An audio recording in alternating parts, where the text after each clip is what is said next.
Hey, how's it going? It's Grant And Shelby. with the Garden of Eater, and today we are going to go over genetics for Neocaridina. We're going to talk about what types can crossbreed, what types cannot, what happens when you crossbreed the ones that cannot. We're going to talk about charts, orange eyes, you name it when it comes to orange. Oh man, when it comes to Neocaridina genetics, we're going to cover all of them. Um, we got to basically start it off with the different varieties of species of Neocaridina. The most popular one that everybody uh, is most common with, that has the most colors and everything like that, is the David Eye. That one is going to be the red cherries to your blues to all the nice, pretty, colorful ones. And then you got Palmata. Palmata is going to be the kind of clear and dull ones. For the most part, just snowballs. And then there is a blue pearl that will come off of the snowballs also. But other than that, it's just those two when it comes to kind of color types and morphs. And then there's another one, and I'm going to butcher this thing, but Zangagensis. Probably didn't say that right at all. But there's not a lot of information on that one. It came out, and when you look up a lot of the information, it tells you it's the same thing as the Palmata, basically. So I'm not an expert when it comes to the species or anything like that. However, I do know is what happens when you crossbreed different varieties of colors in the different species with one another. And yes, you can cross Palmata and David Eye. Ask me how I know. We've been breeding them outside for a very, very long time, and somehow a shrimp got into the snowball bin and made wilds.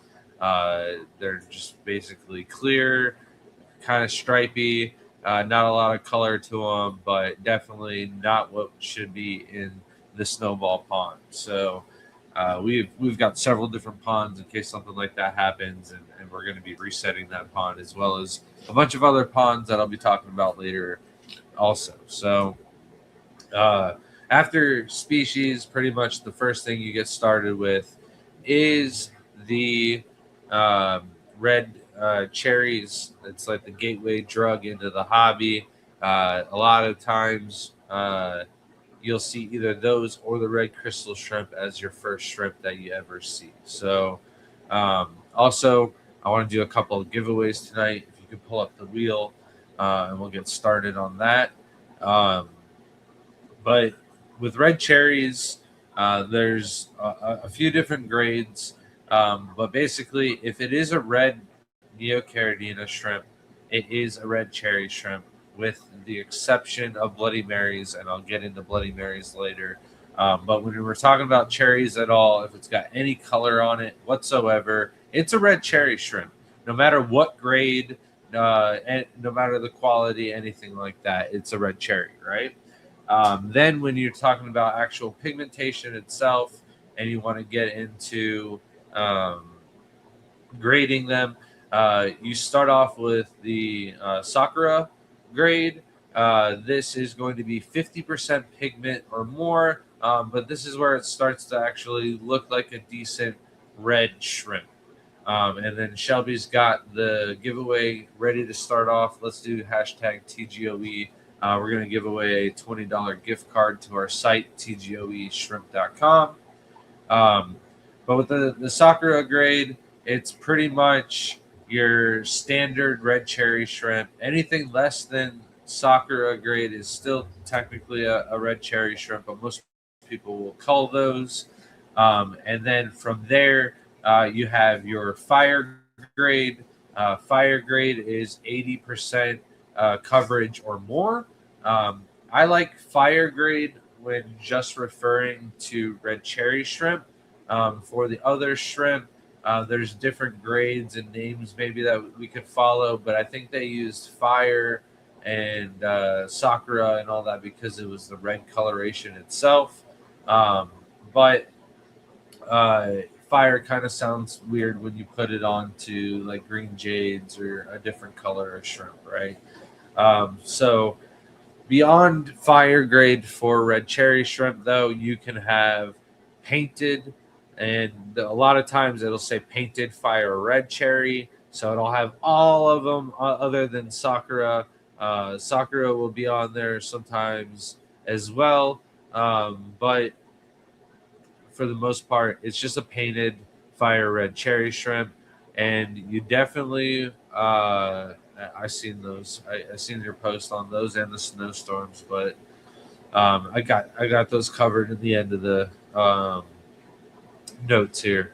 The painted though is going to be such a thick quality of shell that is basically like 99% coverage, no translucent gaps at all with the naked eye.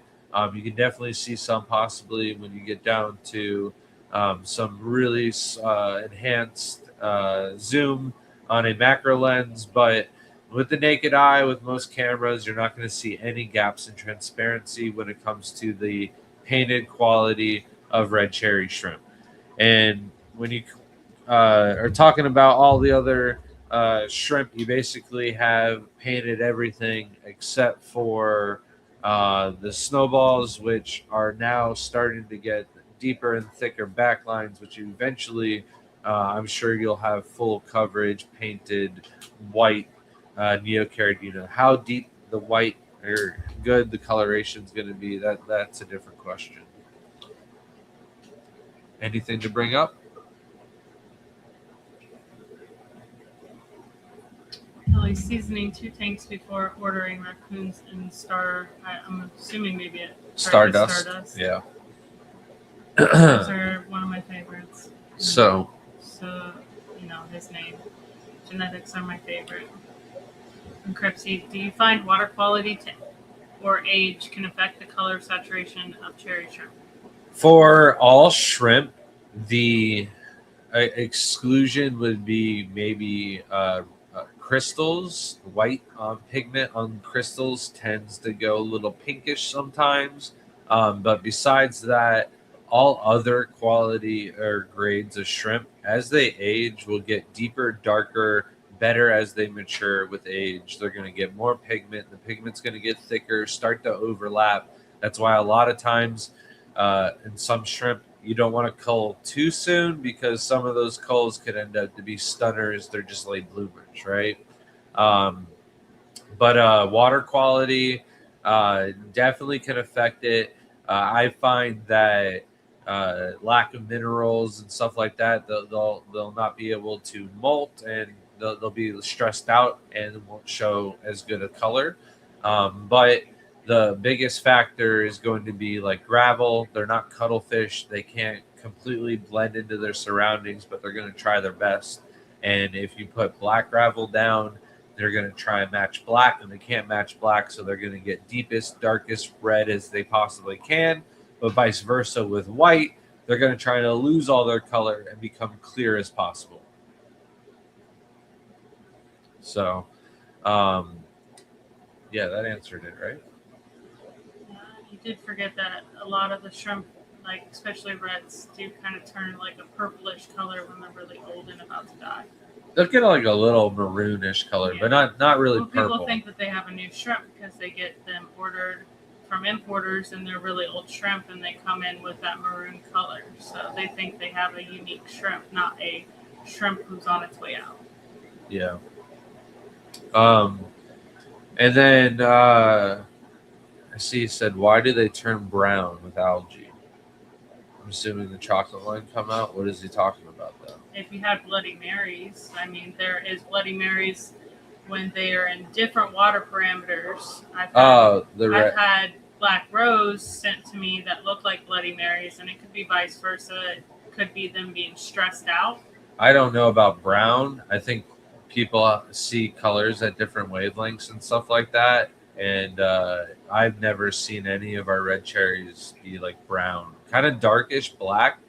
And you can have the Kanoko is what they're called. And we actually got to see a bunch of these at Will's house. It's kind of like a lost trait or variety that is not really popular and it's kind of hard to breed out for.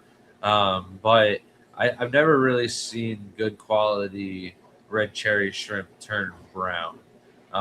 But yeah, it could be a chocolate variety coming out, or vice versa. I've seen reds come out of chocolates, and that's where you get like the onyx coloration and stuff.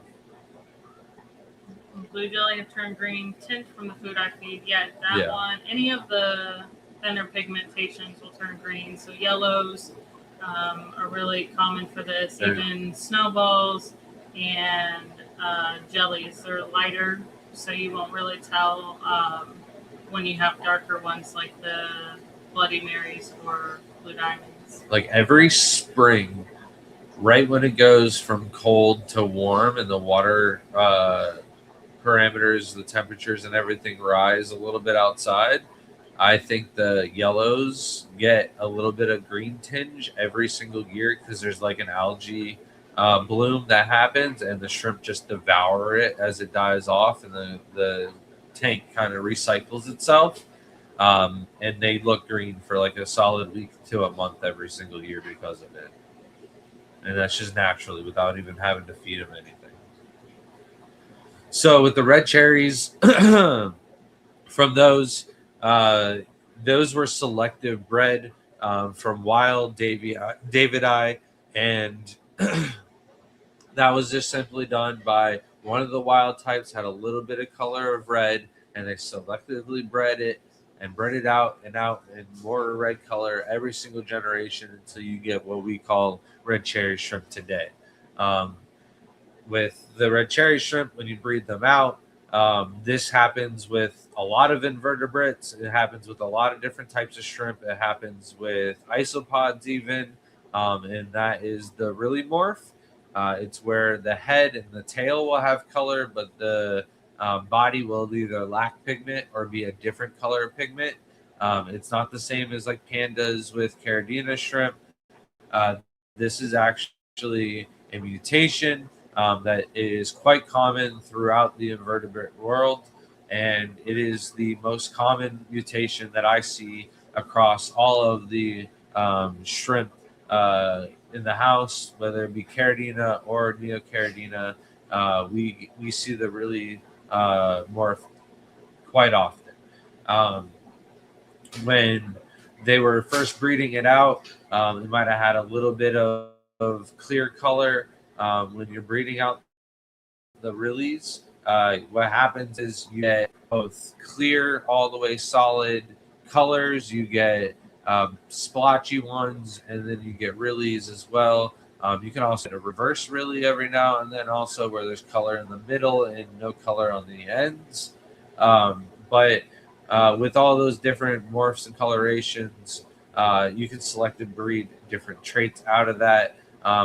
Is this one showing right now? So just like this green really that's up on the screen, its body isn't clear, but it has a little bit of blue pigment. And when you get that little tiny blue pigment, that's red really blue body. This one would be green really blue body. And when you get culls from these, you'll get just solid blue, like light blue colored shrimp from these. And also from red rilleys. The ones from red rilleys, the light blue coloration, those would be blue velvets. That's a perfect picture for it.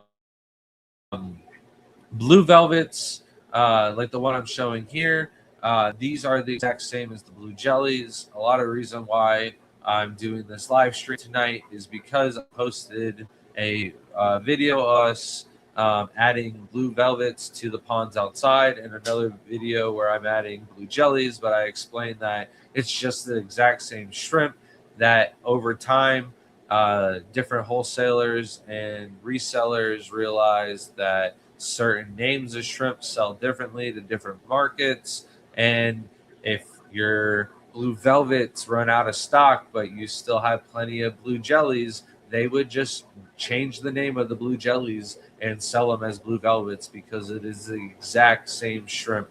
It is just different named because every time a new name comes out, they sell like hotcakes because everybody wants the next new thing and they'll spend more money for it even. So it was a real cheap, and I didn't like the practices or anything like that.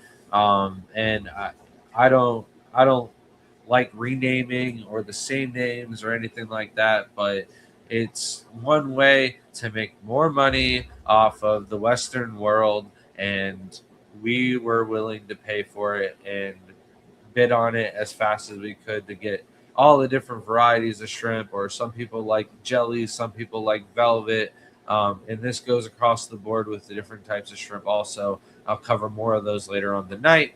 But one of the sad things is, hold on, we were just in New Mexico speaking with Will, and he was the past owner of the Shrimp Spot, which was the form that got me really all the knowledge that I had prior to breeding out, but it gave me the footsteps so that I could get going and figure things out for my own. So a lot of these talks and uh, live streams that we do, it's not based off of something I read or a chart I seen online or something like that. This is off of actual experience of having over 160 different varieties of shrimp, over 500 aquariums and 100 ponds, and traveling across the United States, working with different breeders, viewing different fish rooms and fish tours, and talking with different people.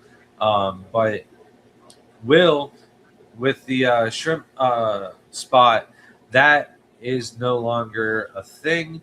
And sadly, I asked Will if there's a way we could like turn the key on and get it started again, and he's like, no, sadly, his credit card expired, and he didn't see any email from the company that he needed to change it, and they ended up just deleting all of the website entirely, and all of that information is gone. I'm just happy that we were able to go through and do a live stream where I went through the old journal. So, in a way, we still have the journal that I had put on there to get, my social media kind of going and rolling and whatnot. But in that form, there was so many different shrimp breeders and actually people dedicated to genetics and figuring out what was what and working together and sharing information.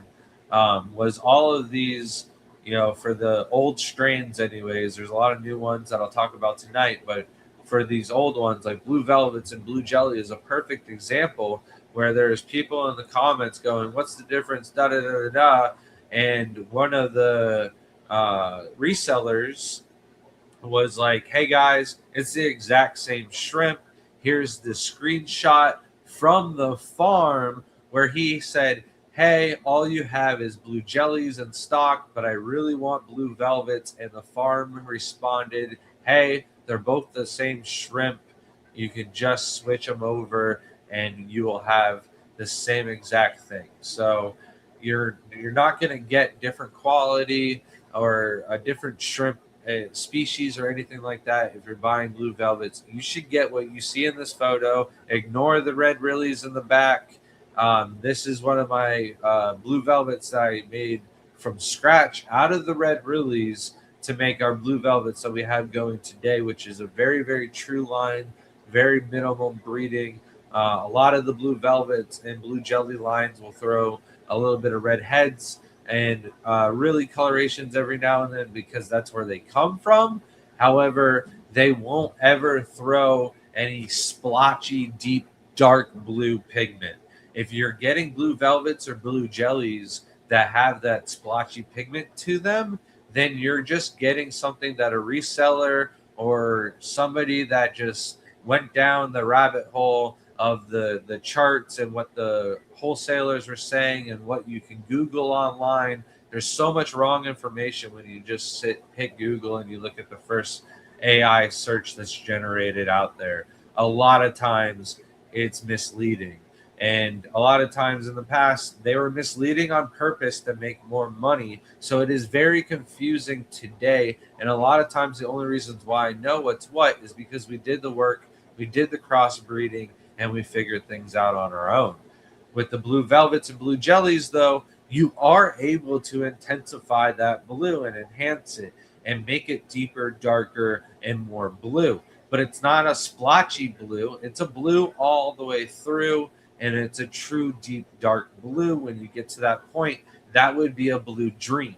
And I would say, and I can go out on a limb here and go, I don't think there's any true blue dreams in the United States. And I almost bit my tongue at the last show that we had just done, where one of the killifish breeders, which I find a lot of the killifish people to be very knowledgeable. If they're breeding killies, they're definitely able to breed out a ton of shrimp. Let me tell you that. And the guy goes, "Oh no, mine don't produce any black pigment at all. I have true blue dreams." And I just told him I don't think any of the actual blue dream lines in the United States are actually blue dreams because they all throw black pigment at this point. And he goes, "Oh no, mine do." And he had a bag in the auction, and he had two of them in the bag with black pigment. And I go, "No, this isn't good enough quality." He blamed it on his eyesight. And I was like, this is my point, though. I don't think anyone has actual blue dreams because the names Blue Dreams, Blue Diamonds, they look the same, but they were genetically different, and they were cross breeding them and putting them into different ponds and stuff like that. And when you take a black genetic dominant black rose Neocaridina line and you cross it with a not as dominant blue velvet blue dream line, all of that black pigment is going to forever pop up in further generations, and it kind of defeats the purpose of your blue velvets and blue dreams and not having that black pigment, because that's the whole purpose of a blue dream. And then Noah's papa said that what would you say the desired KH, GH, and temp are for Neos? So if I was in a laboratory setting and I would have to pick in my exact perfect parameters, I would do 3 KH, I would do 7 GH, and I would stay about 74 in temperature. I don't want any warmer because I don't want to have to worry about bacterial infections, fungal infections, and stuff like that. And I don't want it any colder because I do want a decent amount of breeding. I think 74 is that sweet spot, but any higher than 74 and you're asking for it. So most of the time, I recommend keeping them at 70, 72 degrees, no heater in the tank, and not really worrying about the temperature. Just keep them at room temp, whatever you enjoy your shrimp at. So back to the notes. When there's two different colors, isn't that recessive? Yeah, the more colors you add on, the harder it is, and the more recessive. So you've got a recessive really gene and then a recessive color gene on top of it. So that's why when you're breeding Rillies and you're breeding the red Rilly blue bodies and the Spider-Man shrimp is never an actual thing because there's so many recessive traits in there that it's so hard to get them to actually breed true. So Crip said, how many generations did it take to get from the Rilly to the Velvets and then get to breed true all the time? I did not really count the generations. When I was younger and first getting into it, I was counting our generations, and I kind of got lost with all my projects. But I would say it took me about 4 years to stabilize the blue velvets from the red Rillies. And these were red Rilly blue bodies that I made from scratch using actual blue dreams with red cherries. Since then, though, even our own blue dream line got contaminated, and I don't have what I consider true blue dreams anymore. So if you're watching this live stream and you think that you have actually blue dreams, I would love for you to watch my video, the difference between blue dreams and blue diamonds, and then send me a video of your tank, and I pay good money for them. So email us at thegardenofeater@gmail.com. Be interested. Mr. Gios said, where would you say the sunburst koi neos come from? Asking from Hawaii. I will get to those. They are on the list. And I would love to one day have good enough photos of all the shrimp that I'm talking about and make my own chart. I would love to have enough time to do that. We've talked about it before in the past, but um, it's not easy. Like if somebody just wants to take the notes here and then like just do it for me and send it to me, great. If a good chart is actually out there, I would promote it. There's actually a new chart that we're going to look at together on tonight's live stream that I hadn't seen before when I was just Googling trying to find the old chart to bring up for tonight's. So maybe that one's good. I don't know. But none of the charts that I've seen to date have been decent at all. So back to my list, you've got Blue Dreams, which you can actually get true blue release from. And I'm not talking carbon release, I'm talking actual blue release where it's deep dark blue, not black, on the outsides, and blue on the center, light blue, like a blue velvet. Um, Again, since nobody has actual true blue dreams, I'm going to go ahead and say nobody has actual true blue realies in the United States either. And I am afraid that it's not just the United States. I feel like most of the wholesalers and breeders across the seas also, I have not seen true blue dreams out there anymore. So, um, with the next variety that is the most common that is pulled directly from red cherries, and you kind of see like the morph, the missing link from these two all the time out these days. You have red cherries to oranges, and you'll have those kind of bloody cherries and bloody oranges that are out there, but every now and then from our reds, I haven't seen an orange come out of our red tanks in many years. What about you? You've been dealing with the reds a lot more. Any oranges lately? No, they don't come No. from Reds. Yeah, they do. We used to get Never got one from the Reds. We used to get I know where they oranges. come from our tanks. where?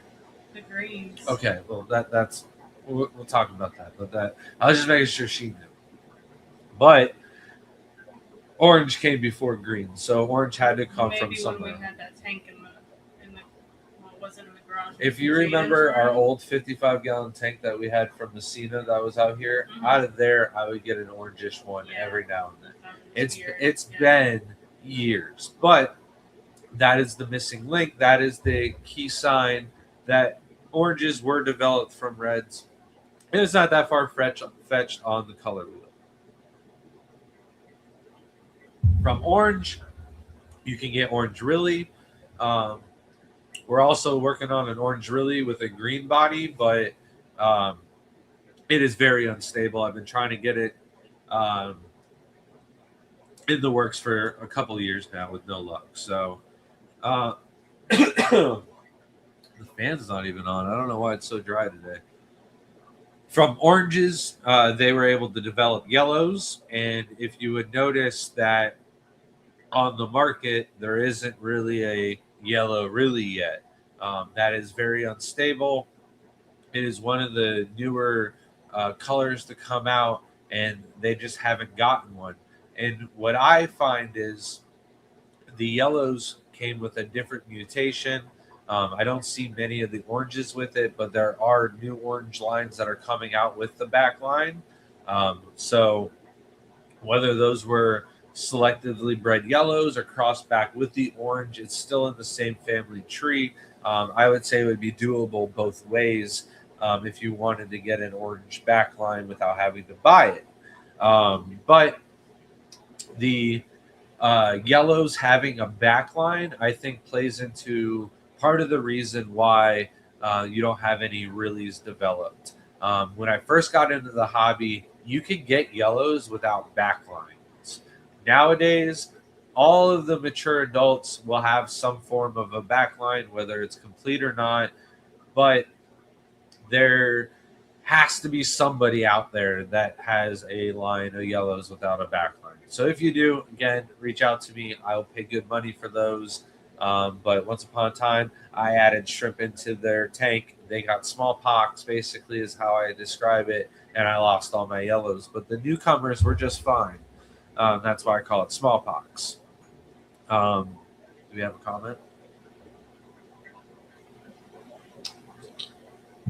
Most of the real info on Dorf shrimp is in German. I ordered the latest German book and plan to translate everything to English.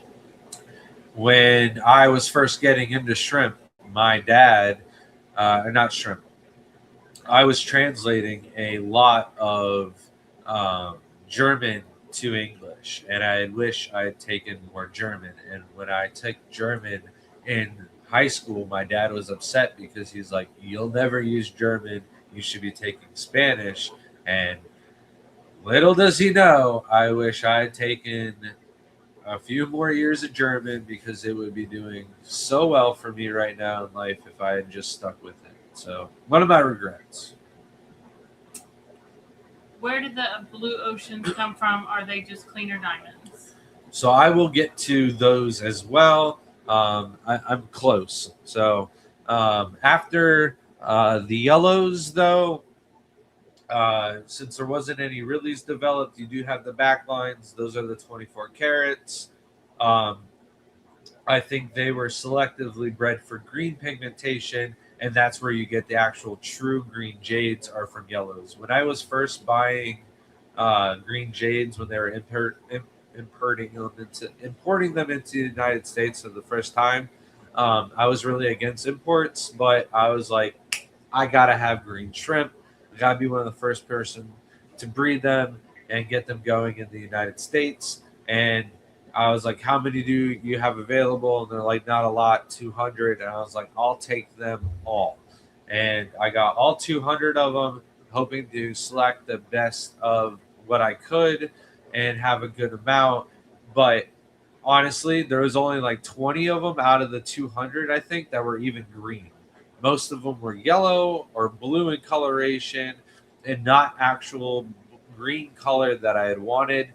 So we got started working on the greens, but it took a lot of generations for the yellow to disappear and even more generations for the actual um, blue to actually fully disappear. And I think that's why a lot of the Ridley varieties that you see from the green jades are blue pigment in the body. Which one's up? Nothing. Oh, okay. So Um, green jades are very, very unstable. Um, there's not a lot of true lines of Neocaridina out there, but greens and Rillies are one of the most unstable. And then if we're talking about unstable lines, I should also go into chocolates. Chocolates were derived also from Davii, um, but they could have been developed from red cherries, or I think what happened was they were working on reds and working on a darker colored shrimp at the same time, or maybe it was a byproduct. I don't know, but the chocolate shrimp is one of the early stages of a different branch of shrimp that I would not consider part of the same family when it comes to actually trying to line breed, right? They're in the same species family, but if you're wanting to crossbreed, I would leave chocolates or any of these other branches of shrimp out of your crosses because they are going to be pretty dominant and it is not going to translate well to crossbreeding and getting different colors of shrimp. When you want to crossbreed and get like a red Rilly with a blue body, I highly recommend sticking with the red cherries and the blue velvets and the blue dreams. I think this results in a better red Rilly with a higher percentage of red Rilly offspring and less culls. Um, when working with chocolates, from chocolates, you can develop black rose. From black rose, you can develop onyx, which is like a painted black rose or brownish color with some like red, kind of maroon rusting color to it as well. But not like the rust disease. That's something entirely indifferent, and I'm not even going to talk about it because I've never had to deal with it. Um, from the black rose, though, um, I think like these are one of the best like Skittles kind of tank starters if you want to start and get a bunch of different colors. Yes, black is not a good colorful color at all, but the genetics will throw a bunch of different colors, and you won't get too many wild varieties out of these without the tank kind of going full on wild and looking horrible. So out of the black roses, we get a decent amount of reds. The reds are going to be Bloody Marys. We get a decent amount of blues. The blues would be blue diamonds. We get some carbon lilies out of them as well, and then every like 1 out of 1,000 we will get a deep dark green one, and I think that deep dark green one is where green emeralds come from. The chocolate line, none of the shrimp that I named off have a backline. When you go to the red cherries and all the other shrimp that I named off of, reds, the red cherries themselves will have a backline. Some of the red lilies I've seen have backlines. I've never seen blue velvets and blue dreams have the backlines. And again, I think that has something to do with the actual really pigmentation coming out, and why you'll never see uh, backlines on those shrimp without crossing them with another shrimp. The oranges, though, don't have any backlines up until recent. The yellows, though, those are highly dominated with backlines. Almost all of them will have backlines. Where the red cherries, a lot of them, as they age, will get it, but not a lot of juveniles will show that. Um, and the green jades are pretty heavy on the backlines as well. So when you're talking with the chocolates, the Bloody Marys, these will be pretty solid red color. There's a whole myth on the actual tissue being red. That is not true. Again, that is for resellers and whatnot. The people that changed names of shrimp, and when they weren't changing names and they're actually having different shrimp, they couldn't explain the genetics, and it was easier to just fib about the tissue, making it look like it's a prettier shrimp. When I could get 10 of the best Bloody Marys and 10 of my best fire red cherries, and I could spin you around in a circle, swap them around a few times, and you would never be able to tell me with accuracy which cup was which. Even if you got a scalpel and you try to cut into the tissue, you wouldn't be able to tell me which shrimp is which. But say the red cherries have a backline, chances are those are the red cherries, and the Bloody Marys don't have a backline. I am seeing nowadays where a lot of people are posting Bloody Marys and they have a backline. I think this is just resellers that don't care about the genetics at all, and they're just selling their fire red cherries now as Bloody Marys because they fetch more money. On average, Bloody Marys are about $2 more expensive, but they look the same as fire red cherries, and they've done this before in the past. But now that's why most of the lines of Bloody Marys out there have a backline, and I think are actually just fire red cherries being renamed as Bloody Marys. The good thing though about this is Bloody Marys are very easy to recreate. Like I said, our Black Rose produce red reds all the time, and those reds are Bloody Marys. So we just need to grab a bunch of those Bloody Marys out of the out of the Black Rose tubs and start our own Bloody Mary pond.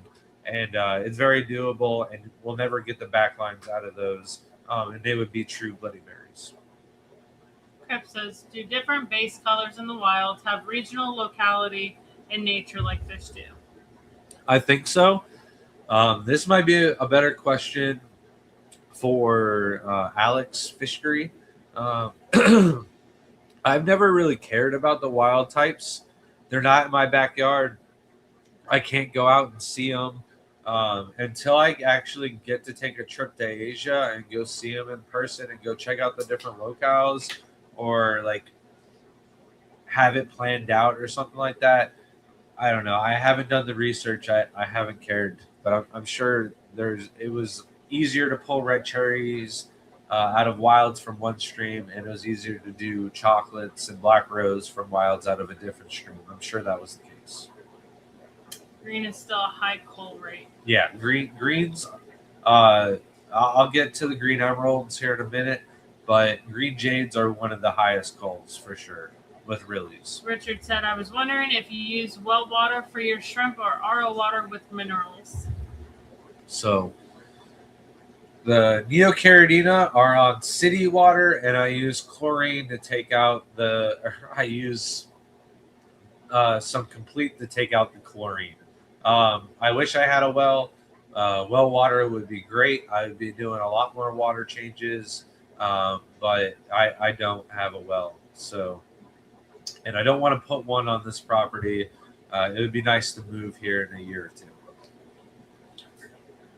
And then the orange eye, blue diamond must be from, or orange eye demons must be from blue diamond. Yeah, I think the orange eyes, the blues that I have are definitely from Blue Diamond Genetics. Thank you so much, Blake Taylor, for becoming a YouTube member. Don't forget to email us at thegardenofelater@gmail.com for your membership discount to our website, tgoeshrimp.com, and your sticker.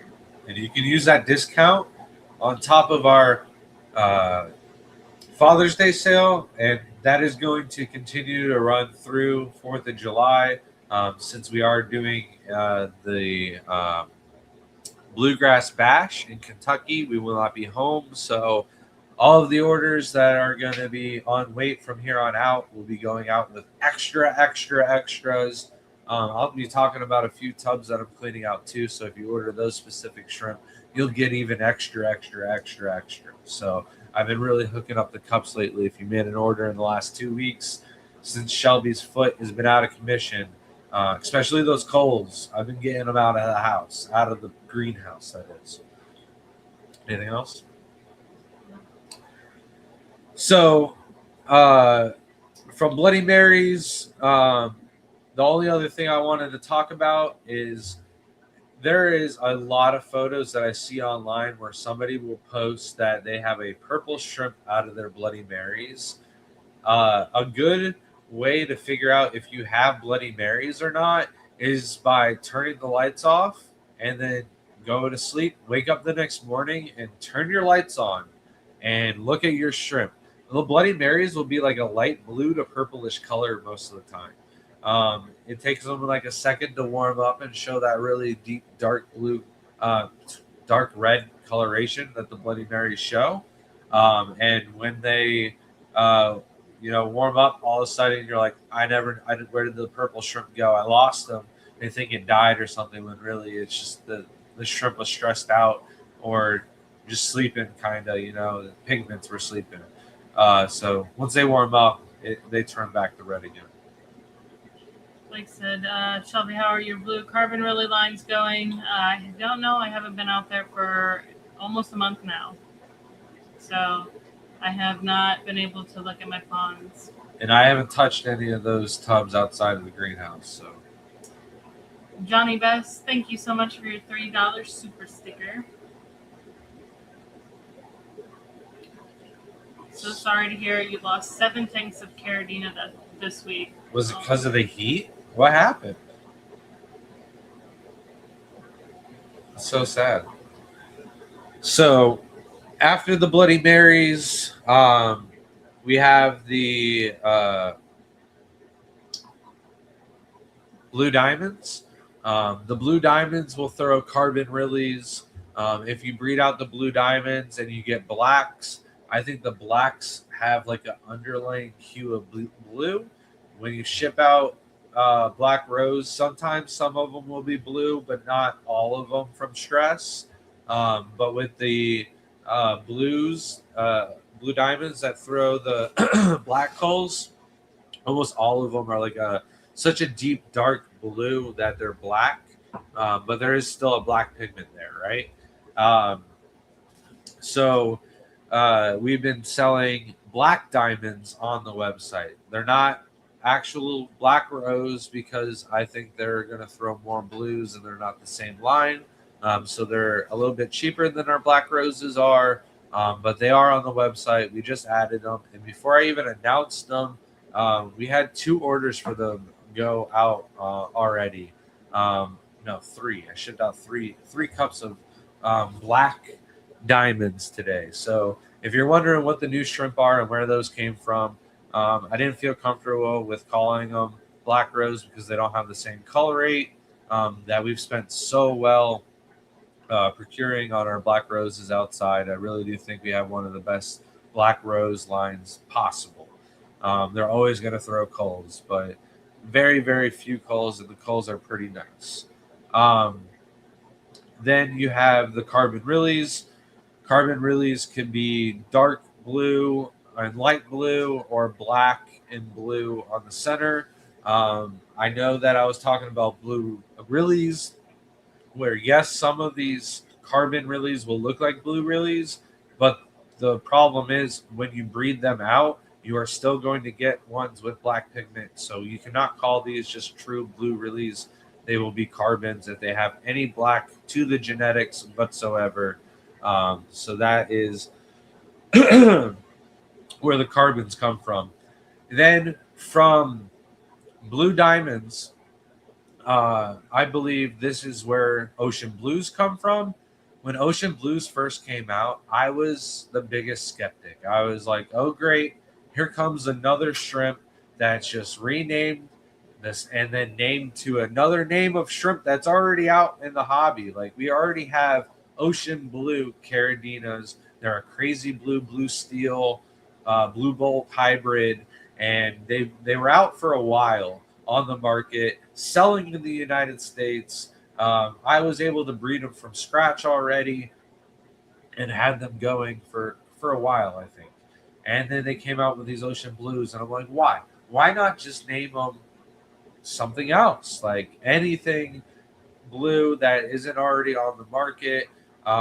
We were talking about blue diamonds. You can rename blue diamonds 100 ways. If you've seen fantasy blues or sapphire blues or cobalt blues or you name it, if it's a deep dark shrimp sold in the United States, I'm going to bet that it is a blue diamond.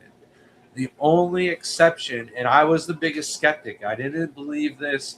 I was like, this is ridiculous. How can you rename a shrimp, charge more money, call it something the same as something else, and get away with it? Until I got them and I bred them out myself. And it is actually pretty incredible the cull rate on these. With normal blue diamonds, and even when we actually had the blue dreams breeding, you still got a fair amount of culls. I would say 10% of culls was the absolutely greatest, best I've ever seen anybody else get to in the United States. Now, I'm not lying when I tell you we've bred out these ocean blues, and out of 1,000, I might get like six culls out of 1,000. So it is, less than 1 out of 100 look like they need to be culled. And out of those six, maybe two of them are like kind of wildish looking with black pigment. And then the other four have like just little white specks on their eyes, but not in their eyes. It's on the skin around their eyes. So those are the only 6 out of 1,000 shrimp that looked off at all when breeding them out. Every single other one was the color of this pen right here, deep dark blue, like the pen tip. Don't look at the whole pen itself, but deep dark blue, solid, never skipped a beat, never looked bad. On white substrate, on black substrate, it's gonna look this color. And after breeding them out, I was like, okay, I don't want to call them ocean blues, but I guess I will. But I will put money on it that they were developed from a black diamond line or share the same genetics as chocolate shrimp, because they do throw out of the 1,000, you get two of them that look like they were probably the same cull as a black diamond cull. So that is why Shelby wrote our Ocean Blues, the New Blue Dreams, and like in a way, I could agree with her, but I do think they're better in a sense because there are less calls, but they are different because you're not going to get the reds and whatnot from these. So I would be interested in crossing the ocean blues with Bloody Marys in the near future and see if we get some really nice deep dark blue release. Was the heat wave and AC died? Yeah, that's unfortunate.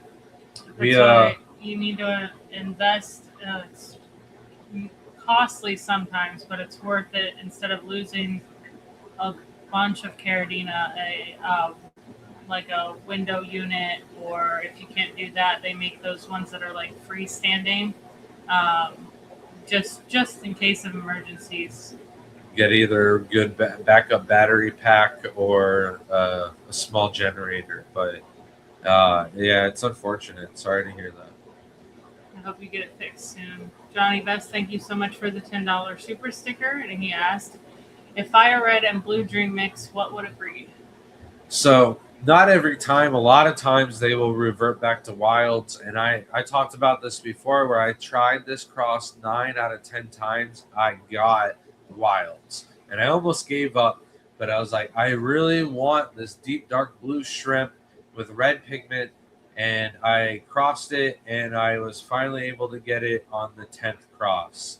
So it is possible to get red release, but more than likely you will get wilds when mixing any colorations, but I strongly suggest try to pick colors that are closer to one another, where I say they're on the family tree if you want the best representation or chance at getting a good cross where both colors will show, or get the really variety or something like that out of it.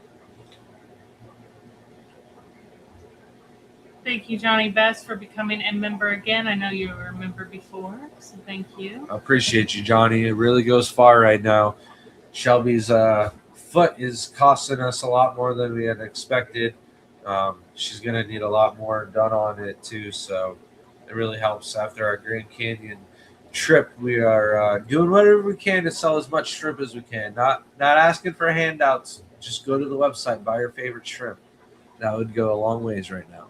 And then thank you so much, Garcia Aquatics, with the 5 gifted memberships.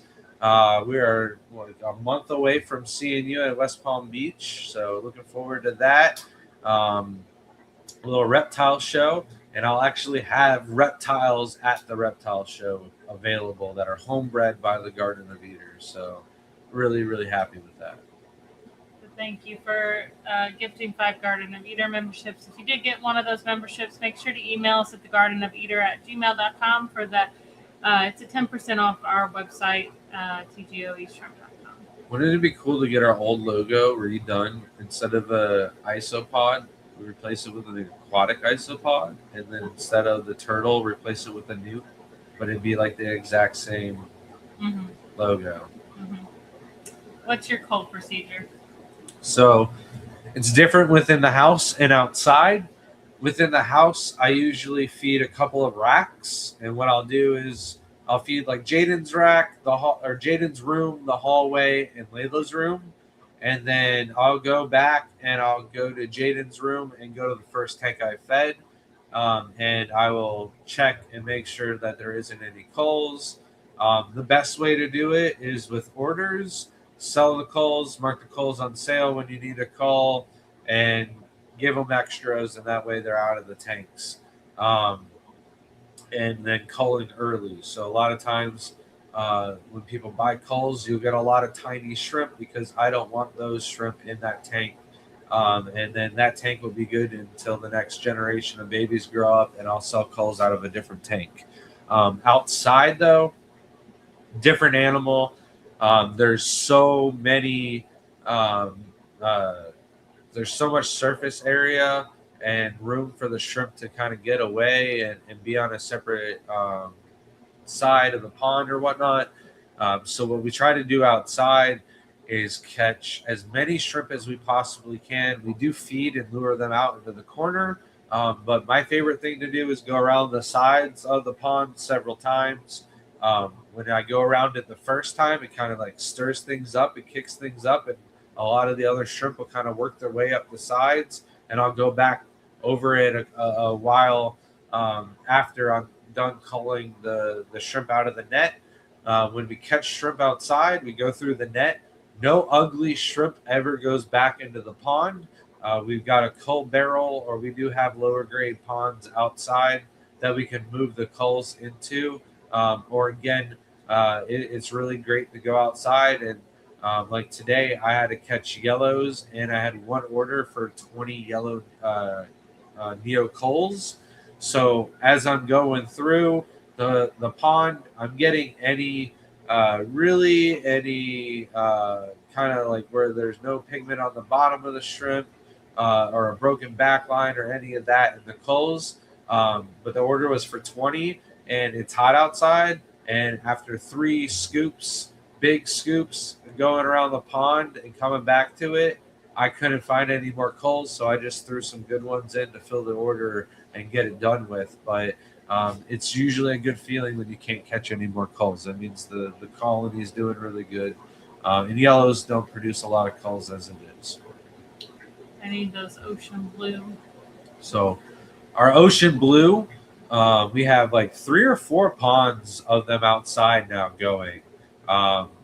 We had some issues last year where our water treatment company was redoing all of the water pipes throughout the entire neighborhood. And then after they were done, they dosed an incredible amount of chlorine. And I didn't notice it before I started it. But Shelby went into the greenhouse for something that day and was like, "Hey, you're not doing a water change in the greenhouse, are you?" And I'm like, "I am." And she's like, "It reeks like an indoor pool." I went out there and half of the ocean blues were on their sides. So I've been rebuilding the colony since. I lost pretty much like 90% from that. So We have 2 ponds of them going outside now, so hopefully we can check on those soon. no, we got 4. 4. Yeah. Trying to get orange eyes in those ocean blues. I like the orange eyes, but I do think that too many people are going to be trying to mix and create orange eyes to the fact that we're not going to have normal-eyed shrimp at one point. So it's important to keep them separate and do your best. I'm going to use some of my ocean blue culls to crossbreed with Nano's orange, green eye ones. Because I think I only have males left. I don't know where my female went. Kelly, member for 4 months, thank you so much. Said, "Yay, I have learned so much, and this community rocks." They really do. Appreciate it. Such a strong community. Thank you so much. Thank you, Kelly. Johnny Best gifting 5 Garden of Eden memberships. Thank you so much. Appreciate that a lot. Johnny Best. Thank you. Dude, you're the man. Appreciate you so much. Did you already do the spiel? No. If you got one of those gifted subs, please email us at thegardenofeater@gmail.com. Get that 10% discount code. Check out our website. A lot of the shrimp are discounted on price, and you can use that discount code with 10% off, and it is buy 10, get 3 free. Don't forget the hashtag TGOE. We'll pull that in 2 minutes. Yeah. Hashtag TGOE for a $20 gift card. I don't know why there's not been one in Colorado. Hopefully they'll get one there eventually. I love Colorado, so I think because there's already another show there that doesn't do that well, and I think it's part of the reason why Aquashella doesn't go. But I would like Aquashella to stretch their legs and do more shows in different places. Thank you, Andy. Yeah, they did do Cali, so. What would you advise to breed that would create release? So, if you wanted to just create your own release, definitely crossbreeding with red cherries is probably your best bet, because a lot of these shrimp were derived from red cherries. So it's pretty easy to get red release by doing that, but it is still a mutation. So by breeding the most shrimp you possibly can is the best way to get release, and by breeding shrimp that already have a really variety in them is probably the better way to do it.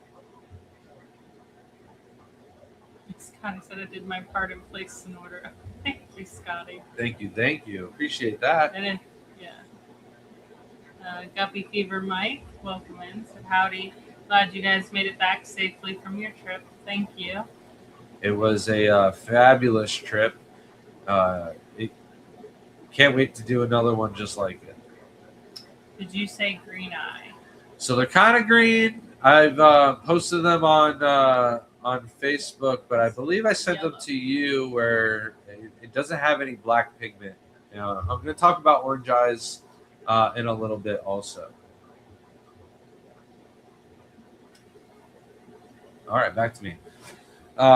So we need to backtrack just a little bit and go back to emeralds. I am pretty sure that they were derived from a black rose line, but they do actually show some of the backlines once in a blue moon, which is kind of why I feel like they didn't come from black rose and possibly could have been selected bred from green jades that not have the backline, and the ones that didn't have the backline were the ones that were deeper, darker red on average.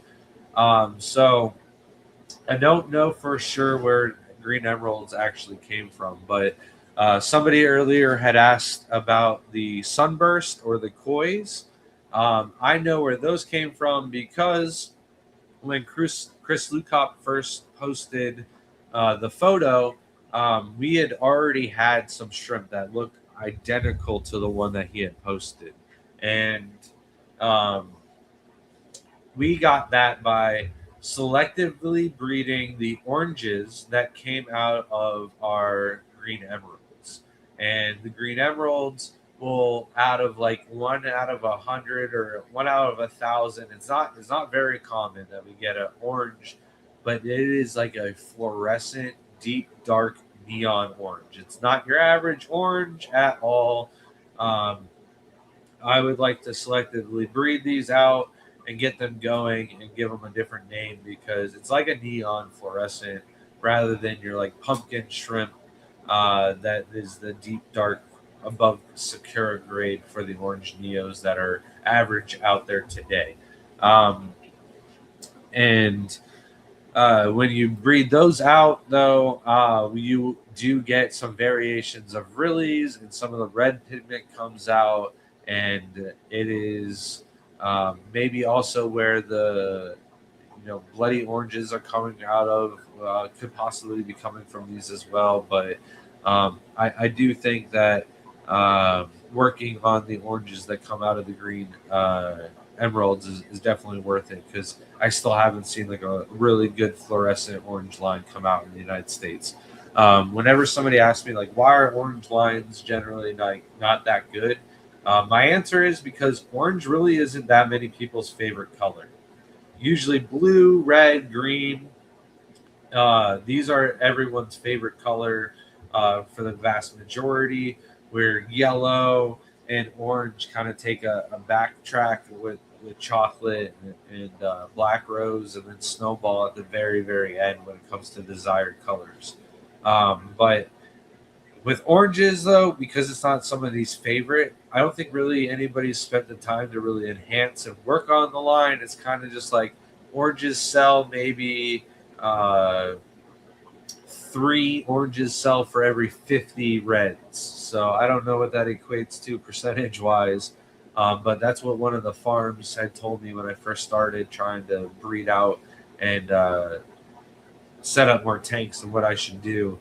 And they told me that they sold 50,000 reds a year and only 3,000 orange. So, got another question here. Rob says, "Where do cantaloupe shrimp come from that I've seen out there?" So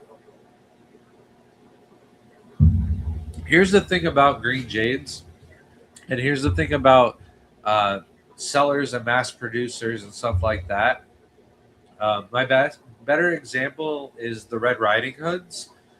When you breed out a million red lilies, you're gonna get a good percentage of them that will show just red heads and no coloration on the body. These ones were being pulled out and then renamed as Red Riding Hood and then sold at a higher dollar because everyone wants the next hot thing. Da da da da da. Well, I've bred out a lot of green jades and I've bred out a lot of green emeralds. And in both lines, there is a lot of variations of different orange and green colorations that come out.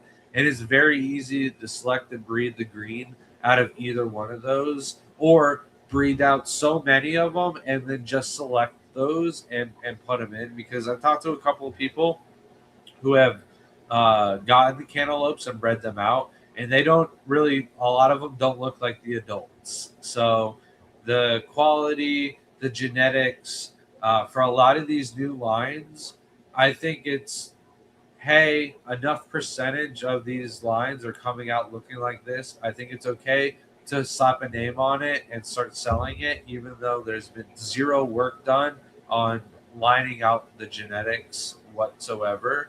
So people are ending up with a ton of cults. Mr. Gioza. I'm sorry. I really like the name. Makes me hungry though. Oh, I'm starving For now. whatever color we're talking about, is the backline preferred? I like the look of no backline.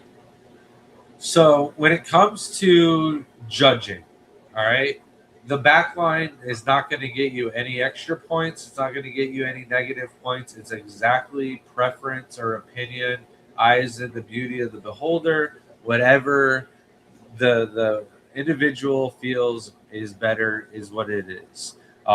There's one thing though where I think the back line is desirable, especially when it comes to competition, and that is because size. Whether it be reds, yellows, or the green jades, all of them with the backlines are always the largest shrimp in the competition. And there are largest shrimp. If you just want to go outside and you want to catch shrimp, the ones with the backlines are going to be bigger than all the rest of the shrimp. So um, the actual look of an individual shrimp, it doesn't matter. I also do believe that the backlines look cool on specific shrimps, not all shrimps. Like I really do prefer the red, the fire reds, like solid red. I think those are pretty. And but like I've seen backlines on shrimp that look blue, and those look kind of cool. I think people have, messed with the Photoshop. But I do believe that the backline had to have come from a wild shrimp at one point. And I think what happens is, like breeders, if you think about it, you want to take a shrimp and you want to make it stronger, and you know the genetics you want. I would cross it with a wild shrimp, because the more you interbreed, the less likely you're gonna have more problems with them down the line. And I believe that there had to have been a breeder at one point that realized that, because you do that the same with fish, and probably took one of those wild shrimp, because I get backlines in all like big wild shrimp, and had to have done that and recrossed it and then solidified the lines like that. And that's why we have like the really nice yellows these days with the backline, and that's why you don't see it anymore without. And I think the backline is also dominant. So once you cross a shrimp with the backline, that all of the shrimp further on out are going to have the backline unless you highly selectively try to breed it out. And I think it is doable. I think in the future, if I get when the kids are filling the coop, and it's just me and Shelby, and we've got all of our own tanks, and like the Bodrocks, Eric has his fish room and Regina has his fish or her fish room. I think we can get it to where like I start working on like individual projects like that, and I can make things that I knew were possible, just didn't have the time to do it. And Grant has his own fish house, and I have my own fish house. Yeah, that's more likely. I bought. Why do you own all three of these houses right next to each other? You think that I'd be that close to you? We're buying 20 acres for a reason. I bought sunburst koi, but the red is almost totally out. Totally. What should I add back in? Red cherries? I wouldn't add anything back in. I would just try to breed and get more of them, and the red would come back. Anything that you're going to add is just more than likely going to turn into wilds, and you're going to ruin some time. But here's what I'd recommend, because I don't want to deter anybody from trying if they're at like a dead end, right? Don't use your females for crossbreeding projects when you have rare shrimp.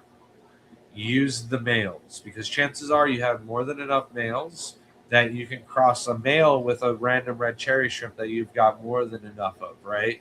So do that, but don't just throw in your red cherries into your don't do that, because then you ruin all the genetics and you can't turn back from that. So use a male, throw them around in a few females in a breeder box or something like that, and see what happens. But um, I think you'd more likely get more koi if you were to purchase more orange, or oranges like so. We got the blood orange is where I started to get more. I do have a lot more Rillies and um, the koi. They're not perfect. They kind of just look like coals with splotches of red and orange, and those came from more of a blood orange. But you need to know the person's genetics and make sure that they're actually blood orange. And that's hard to tell. I knew where they were coming from, and I've seen his tanks before, so I knew that they were that. It's almost like a red orange color. You don't normally get that all the time with the blood oranges. You could just get a dark orange with a back line that would just ruin your genetics altogether. So you just have to know someone with actually good genetics. but also, here's what I learned with breeding out the oranges my own. When you breed the oranges straight from the greens, I was getting more koi with the reds. But the second generation, almost all of them are coming out orange. So it might be one of those things, just like with the greens when I breed the Caridina shrimp, where you cross the blues and the oranges, the serratas, Aurora blues, and Tangerine tigers. The first generation almost every time looks the best. The most green, that deepest, darker green stays the green the longest. And then every generation that you try to do and work with afterwards will get worse and worse and worse until you barely ever see green at all. And you're like, why do I have 10 tanks of these still throughout the house? But still trying. So this person said, I know someone with perfect orange really here in Colorado. My question is, have they had that long, or are they importing it? Because there's a big difference. We get perfect green Rillies from people all the time that are importing, but once you like put them in the tank, half of them die, or they just don't hold true. It's just so difficult. I would absolutely love to see someone that's breeding orange Rillies. Yeah, I'd like to see a video of the no, tank. It's possible. Because you got to work on it, so that the video, takes years. a video of the tank would tell you everything, though, Yeah. because you'd be able to see the babies, you'd be able to see the juveniles, you'd be able to see the active color rate and everything like that. But having a perfect Rilly line, though, is near impossible. Scotty said, my cantaloupe / hook line is 50-50, but that's been working for 1.5 years. Yeah, it's a pretty shrimp. Don't get me wrong. One of the people entered that. If you just watched the American Shrimp Contest video I did, it was a really, really cool shrimp. But no one could tell what it was. It just kind of looked like a coal. They colored up a little bit right before they actually got bagged up. And I was like, oh, they're coloring up a little bit. But I really do enjoy those. I wish it could be solidified, but at the same time, I just feel like it's just that's where you come in with like the backlines that look good, like the green jades that are green jades that are actually green jades have that yellow backline in them, and I just think they look so cool. And I don't think they would look. They're okay without it, but I think they just look cooler. Greetings from the Bluegrass Convention Center, home of the Bluegrass Bass Convention. How you doing, John? We will see you from? Wednesday night. Welcome to the Good Burger, home of the Good Burger. Can I get a cheeseburger? That's not it, though. That is. No. All from the Bluegrass Convention, home of the Bluegrass Convention. It's got to be. No. Maybe. I don't know. I feel like that's it. You got to let me know. I think it's like a Step Brothers quote. I don't know why. Maybe. I'm trying to get Red Riding Hoods. I do like them, but I get bored of them real fast. We were working on them for a little bit, and then the trend died down, and I was like, yeah, that was a dumb trend. Why did I try it? And then I gave up on it. So yeah, we have a couple that come out once in a while, actually, out of our... Red Rillies behind the catcher. And They're cool. I just wish that, like, if we could solidify, how cool would it be if we could mix the ocean blues with the reds, and that's what came out was like deep red head with the ocean blue body? Those would be killer. Have a good night, Noah's Papa. So if I made a new shrimp from a wild type, should I keep that wild type around to breed back in with it later? That's just a theory. It couldn't completely ruin your line. I just believe that that's where a backline came from, because I don't see that typically other than wilds. I feel like they found the backlines and bred them out and then derived different shrimp from those backlines because they were breeding out and getting stronger. Like I do feel like it is in a lot of the original red cherry lines. And then from there, it was either bred out. Like I'm saying, you can definitely breed it out of the yellows. Like it's doable. But if you got some awesome new shrimp and you had like 100 of them in the tank, it wouldn't hurt to try and put it in with a wild in a different tank. I just, from what I see from my wild tank on the counter and the progression over the years and the cool wild shrimp that come out of it and the amazing backline, deep coloration, and all I do is continuously mix colors with that one. That's what I just think, that they're really strong. I mean, they live off of tap water and no issues. They get fed a lot of baby brine shrimp these days, so they're booming. And then also, like, we have Kettigan wild Neocaridina shrimp. And when I first got them, I thought maybe that was a species of Neocaridina. I think it's actually a location, because I think there is also Like Kettigan Boos. And I think that is also a location, but I might be wrong. It might mean something totally different. But I actually just thought of that just now. That was a. I don't have my phone. The kids have both phones. Oh. Well, actually, my phone was dying, so I put it on charge. I turned the fan on. See you Wednesday. I'm already here looking out the window. You got to take a picture of you just staring out the window. Well, I am looking forward to a nice, relaxing show where we can hang out and not do a lot of running around. I don't think we're going to be doing any collecting or anything with Shelby's foot. You are not. I'm not going. I will stand on the sidelines. I will catch the fish and bring them to you? Is that what you're saying? It was a sign today. A sign from the universe, okay? I had a video of this woman. She had these like walking sticks and she's going through this beautiful canyon, a river, and man, it just looks so gorgeous. And there's like 100 people there going through. And the title of the top said, "When I got a staph infection from walking through this river." And I was like, yeah, that was my sign to not go in river water. It's like, it looks clean, it looks beautiful, and I'm like, how could it, it can't do anything wrong. And that was my sign. It was the universe telling me not to be stupid.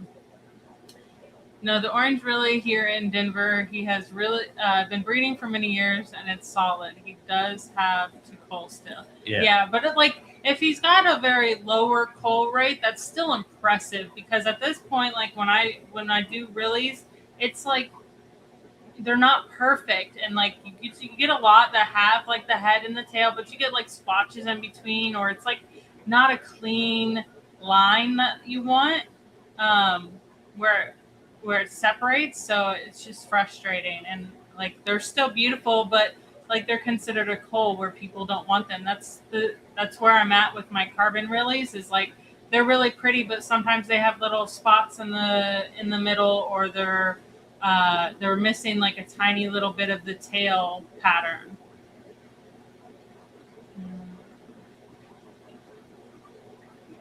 That's when I have a deep red head and a blue velvet body. He's a male too, but stabilizing. Yeah. See, we've had those with the velvet body. It's that lighter blue. I just really wish I could get that deeper blue, but I don't know if that pigmentation is possible, because usually causing the realies is because it's lacking pigmentation. I don't know why some of them turn blue. It has to probably date back to the wild part of them and why they lack that pigmentation and why some of them will be clear and some will be blue. But I don't know if we will ever dive into that enough. Random question. I recently moved to Riverview, Florida. Do you have any recommendation of a good spot to catch Elosoma everglades?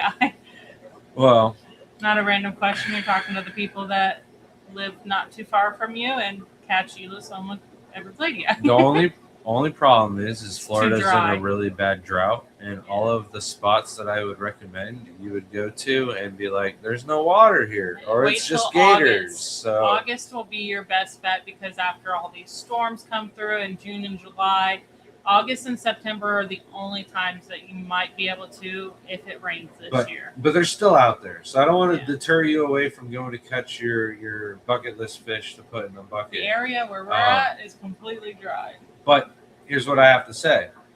If you're driving around or you have a park that's nearby that has water in it, if it has a lake and there's no flowing water, I find that if you can get belly button deep in water with a good net and find a good amount of vegetation, that's where you'll find Elosoma in He most lures in the ditches. Elosoma with his belly button lit. That's why he goes belly button deep. Belly button deep.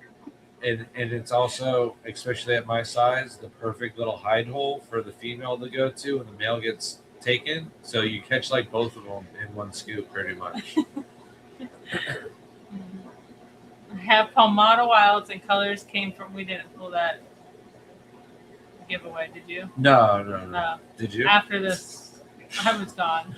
Oh. I have Palmata Wilds and colors came from them, and a red wild, but has a white outer shell, like extreme backline, but not quite as good. That sounds really strange. Like I literally can't even picture it for some reason. I'll have to see that. Welcome in, Stephen P. and Jenna. Said if you have an any, they'll breed in there. Yeah, for sure. I have. So our kids were talking about Myra having a deeper belly button than both of them, which they've had the same doctor for all three. It just depends on how you have your umbilical cord and like the way he cuts it and then puts it in. And he's just he keeps questioning it. He's done it like 3 times. He's like, why is it so deep? It's not even like that. He's just so strange. That was it on the questions. I don't think I missed any. Let's do the giveaway, and then I'll talk about orange I eyes. already forgot about that within 0.25 seconds. Not a giveaway for those. Stand by. Some technical No, they're difficulties. actually probably sitting by. Invite guests. I'm actually concerned. That's not it. That's it. All right. Just on 0 15 entries. missed clicks Spin the in wheel. last minute. Will it actually spin the wheel? Sorry. Refresh. Seems very low.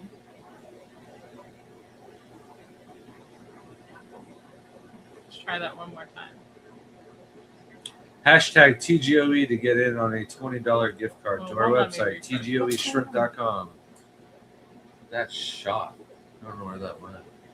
I can't even spin the wheel. What's going on? Refresh Am up I top. done?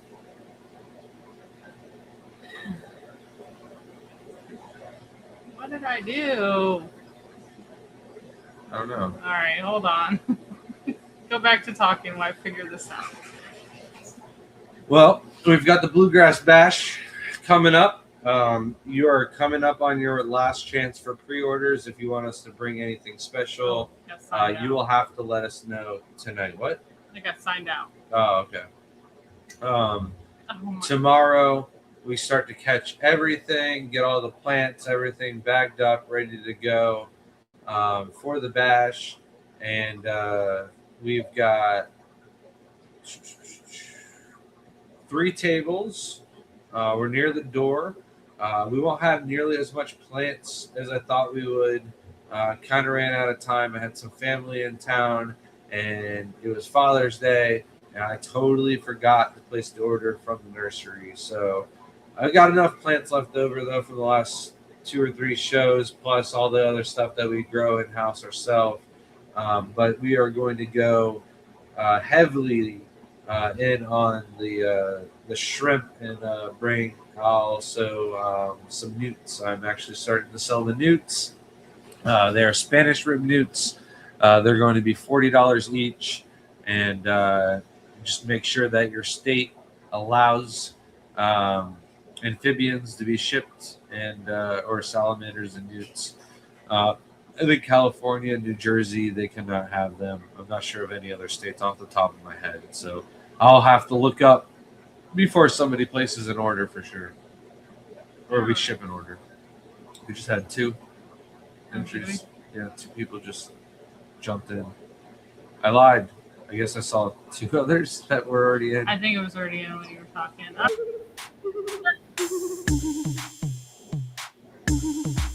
All right, congratulations, Jim. Every time I read this, I read Jim World War II. I don't know why. I wanted to say that too. Every time I read it. Scotty said 2 questions for the group. Has anyone have Blue Pearl Parmata, and has anyone ordered from Silhouette Shrimp USA? So no to the second question. I haven't even heard of them. But the Blue Pearl Palmata, I have not seen anyone have these in the United States for a very long time. But we were at Will's house, and Will had 2 shrimp in his snowballs that came out blue, which are technically blue pearls. But is he going to breed them out? Is he going to work on them? I don't know. I don't think anybody else actually has them, though. Huh. We could have had them. Why? Well, our snowballs in the greenhouse were doing that before a shrimp got in there. No, I would get one once in a blue moon. Once in a blue moon? Yeah. All right, so we It's just very need to keep rare. on breeding them out. Yeah. We could fix that line. Jim, are you still here? Make sure to comment, because I don't want... The other night we didn't have someone here, so I just want to make sure, comment down below. So if not, I will re-roll this. And Jenna said, how is Shelby foot feeling now that the stitches are out? I can at least walk on it. But it did get infected after we had our beignets, and I went to Arizona. And it was a miserable experience at the urgent care. And then I was on antibiotics for 10 days, which were messing my stomach up, and I felt nauseous, and I wasn't able to do much at all. And it's healing, but I am still struggling to walk on it for long periods of time or stand on it for any amount of time without being in pain.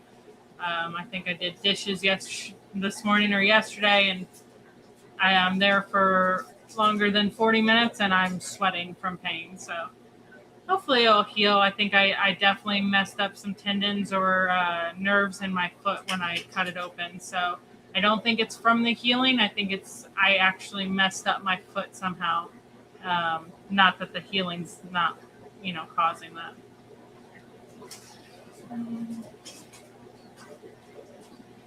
Is that it? No. Is that someone else? You sure?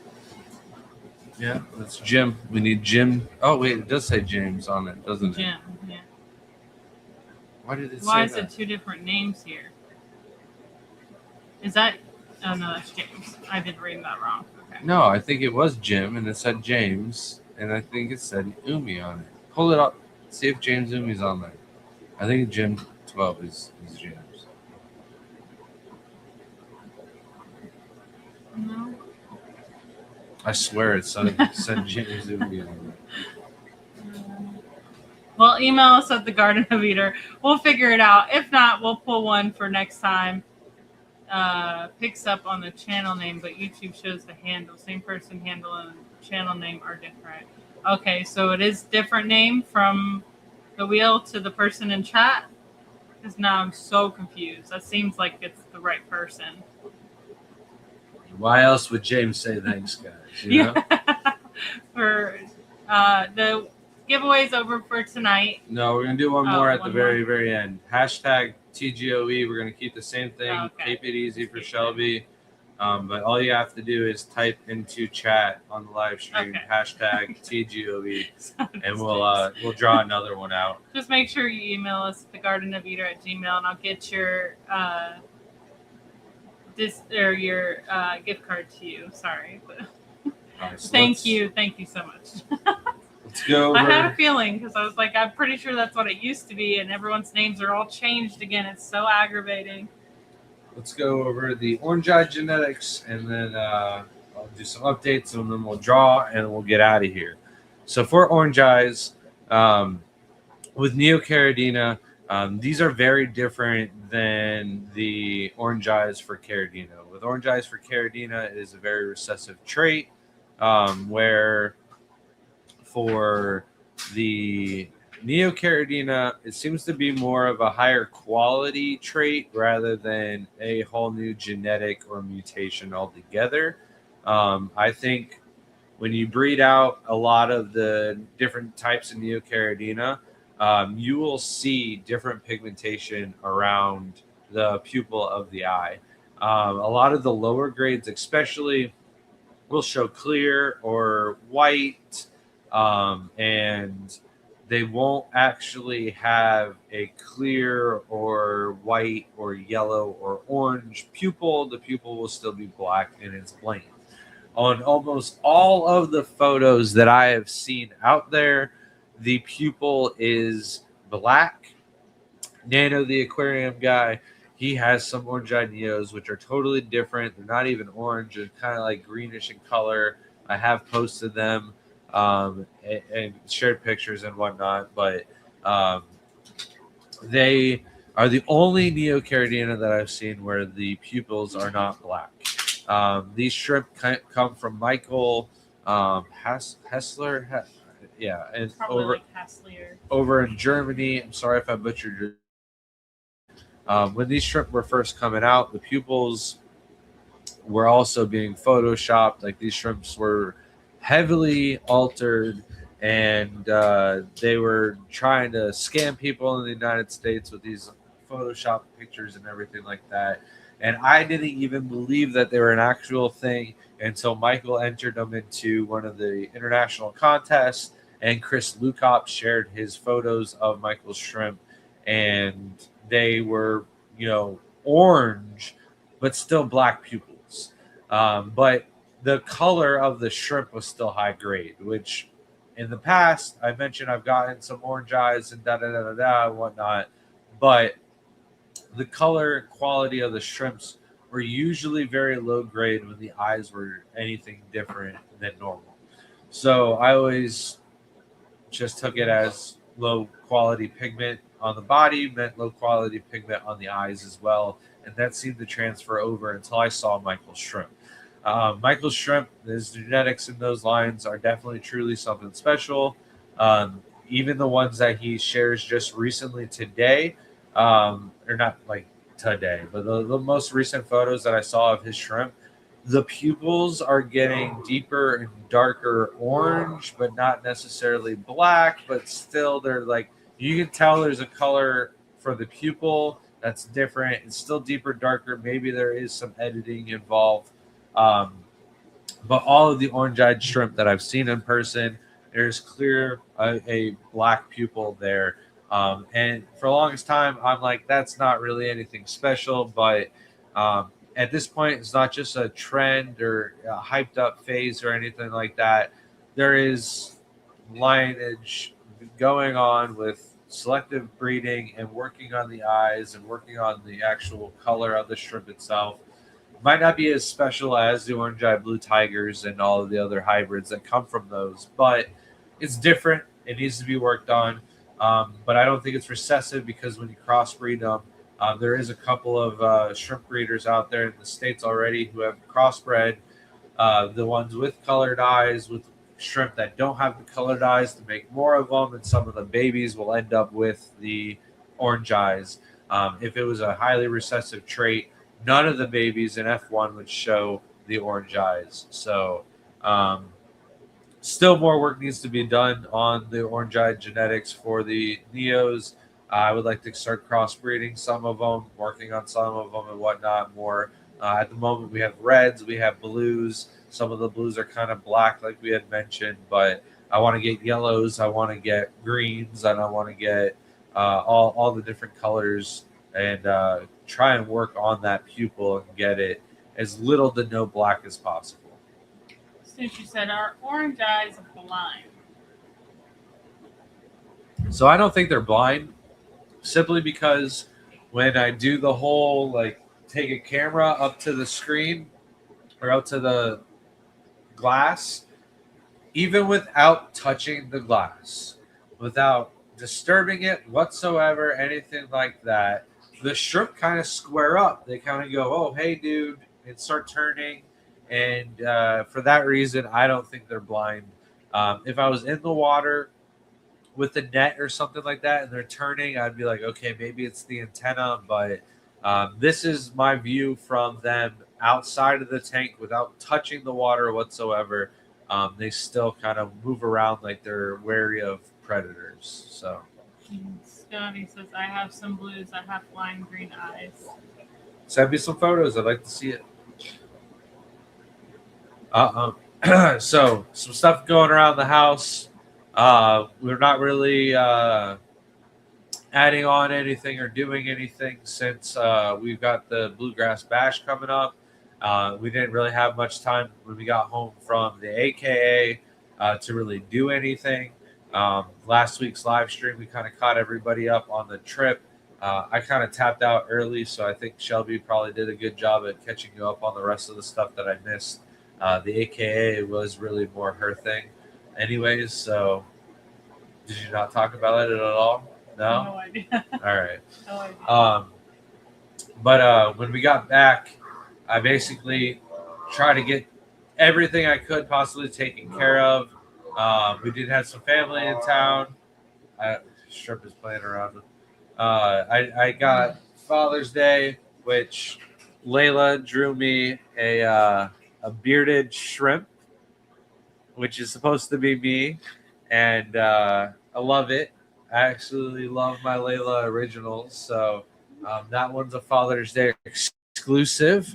Nobody else will be getting one of those, so sorry about that. But very, very happy with Father's Day, how it went. Got some relaxation.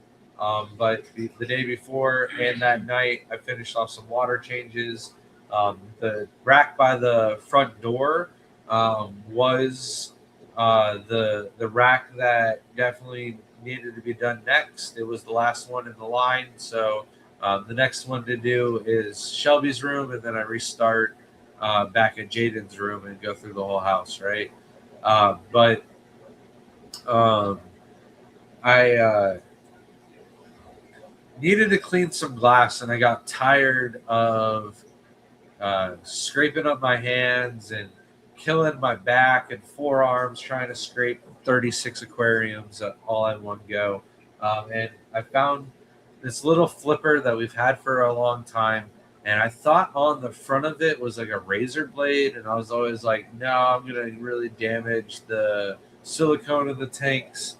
I'm not really going to use that or find that to be beneficial. So kind of just sat on the tank that's empty by the front door for like the longest time. And then I don't know what happened. Layla grabbed it and asked me to put it away. And I was like, it just goes right here on the tank. I don't know what happened. And I looked at it and I was like, oh, this is like the exact same blade on the Continuum scrapers that we use. And I was like, I'm going to give this a go. And I gave it a go in the Opaula tank, which is the thickest, heaviest green wall algae that you've ever seen, because it's not really fresh water. It's kind of brackish water. So it's got that salt water, hard water stain over the algae all in one combination of layers, right? And the scraper did its job. It did a really good job. It got all of the algae off.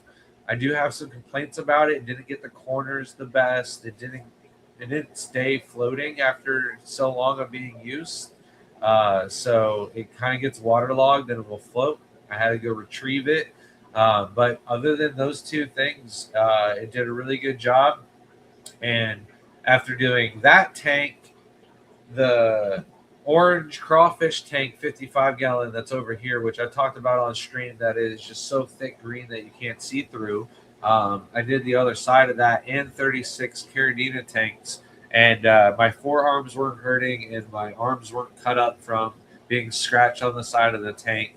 And I actually think it went up against the silicone really nicely without damaging any of the silicone. So I'm probably gonna buy a couple more of them, get one for each rack, and then like have one for Cladophora tanks, have one for cyanobacteria, and then have one for blackbeard algae. And I think in the future the house will just have constantly clean glass from here on out. What you looking at? Snow Demon in the works for white shrimp with white backline and orange eyes. This would look really cool. That one would look like the coolest, and always wanted to do like a little graveyard tank, and I thought that would be so cool. Those would look real nice in there.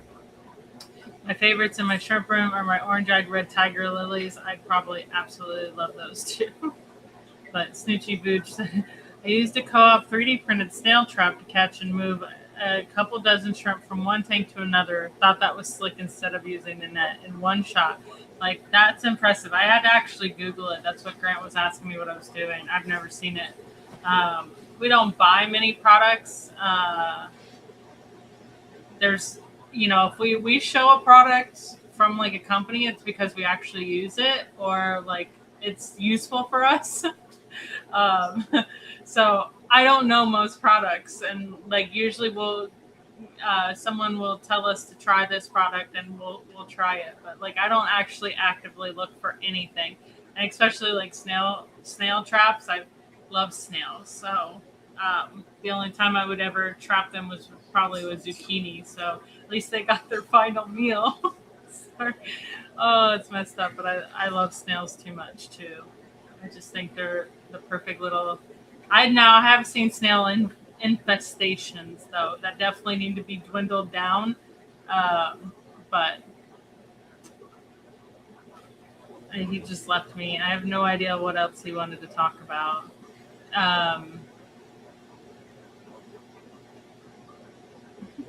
Sorry, I'm just closing the 200 pages I opened up to look for that. Refresh. Don't forget hashtag TGOE. Hopefully, look, we got more people on this one. Yeah, puffer food for sure. We did have some pea puffers and a puffer, but every puffer we have ever gotten, I think we've had 3 now, and each time they are just sick and they don't. No matter the amount of snails I give them, they just don't do well. They're just unhealthy. So I'm hoping one day we get them like an actual homebred puffer that will do better for us, because we have plenty of snails. We don't have a shortage of snails in this household. So it's never that. But pea puffers were really cool. I had like I swear I had the largest pea puffers in the world. And it wasn't because of me, and I'm not bragging. I literally had someone in the club who had I don't know if they went up in auction, I think, but I saw them and I was like, these are massive. They had them for so many years and they bred them. They bred them out. But I just wanted pea puffers to have pea puffers, so I was like, I'll take these. I think we should get pea puffers again for sure, and just do one of the. I think that would be easier for Layla. She always has. She's a big puffer fan. I can live without puffer fish, but Layla, that's her favorite thing in the aquarium hobby, I believe, is puffer fish. So, a couple of things to update though on. I have been using the wastewater because we've been doing some water changes inside. So if I'm doing water changes inside, the wastewater outside's running and dripping into our Neocaridina ponds, which is great because I'm not having to water change them at all, and I haven't done a single water change on them, and all the ponds actually seem to be clearing up quite a bit. They got a good amount of green algae on them at first, but as soon as like the cycle ran, the ponds have really cleared up and they look really well. But I ran out of IBC totes. and I made my closed loop airline system throughout kind of the part of the backyard where I want to put more tubs. And I have like 6 tubs right now where I'm working on Daphnia cultures. And then I've got 2 planted bins where I've got different uh,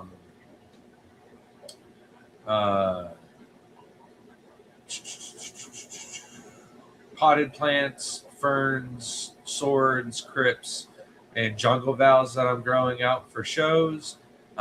We've got several barrels that I'm going to be using for guppies. I know I'm kind of late to the breeding season, but I'm hoping through the entire month of July and August that I can get a couple of generations of guppies, not generations, but cycles of babies out of a couple of our good females because we got some really beautiful strains of guppies going around.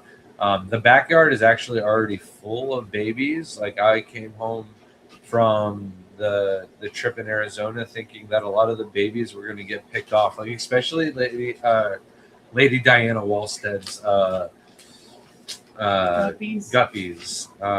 Diana Walstead. I told Lady Diane when I was with her that I called Diana Walstead Lady Diane, and she got so honored. I was like, I'm gonna call you probably Diana Walstead. I don't know.